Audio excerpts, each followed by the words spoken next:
Kim Perez has been a government and political figure in Stark County going back quite a few years. How far, Kim? I probably started running in 85 or 83, and I was elected, I think, my first year is 88. And what office was that? The first ward councilman in the city of Canton. Okay, that's the one. Is that the same ward that Councilman Hawk has, or is it different? Well, actually, it was downtown Canton. It included downtown Canton. I was on the DCA, Downtown Canton Association. I was part of the group that created Canton Tomorrow. I was involved in a lot of things with the downtown area in my first term in office. Now, were you just exclusively a council person, or did you have a job out in the private sector? I worked at Republic Steel. I was a transportation supervisor. I started off in the ranks, and I moved up to transportation supervisor. And in 1994, I got appointed to city auditor.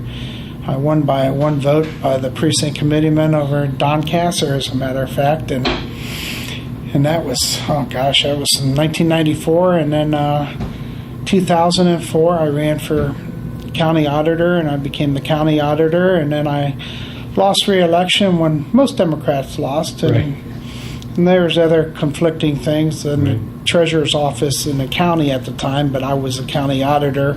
I just want to point out the county auditor does not audit the county treasurer. Okay. That would be the state auditor that's supposed to be doing that. Okay, well, maybe we'll touch on that just a little later, but I want to go back to your start as a council person. How long were you a council person for City of Canton? I was a council person for 6.5 years.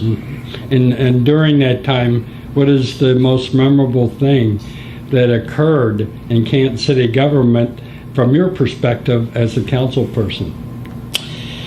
Oh, gosh. There's a lot of things back then. Downtown was starting to see it was starting to get ugly, and we needed to make the changes, and we went after the bar owners to start making the bar owners be responsible for their clientele, try to get a different image of the downtown. And as you can see, the downtown area today is tremendously improved over those days. Okay, and so that the effort to stop the slide of Canton into decay and deterioration was the most memorable thing. Is that a fair way to characterize it? That would be one of them. I mean, there was, when I got into council, I was like you call the Young Turks today. Right. That's back in the days where there's another group of Young Turks that, kind of you buck the system. You buck it because you just want to see change, or at least try something different. And that's why I look at the young, who you call the Young Turks today, and I look at them and I see a lot of myself in them from back then, because you have to make waves sometimes in order to be able to create change and try to look at things a little differently than it's always been looked at. Were you the only Young Turk at that time, or were there actually, others? Bill Smuckler went in the term before me. Mary Sorelli went in the term before me. I ran the term before. There was a handful of us that started our careers back in those days.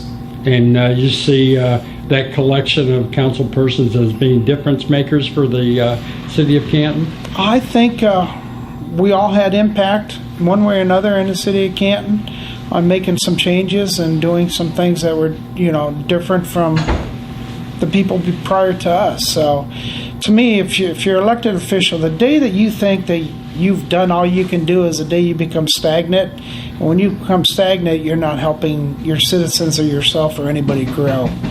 So the day that I see myself grow stagnant is probably the day that I will retire.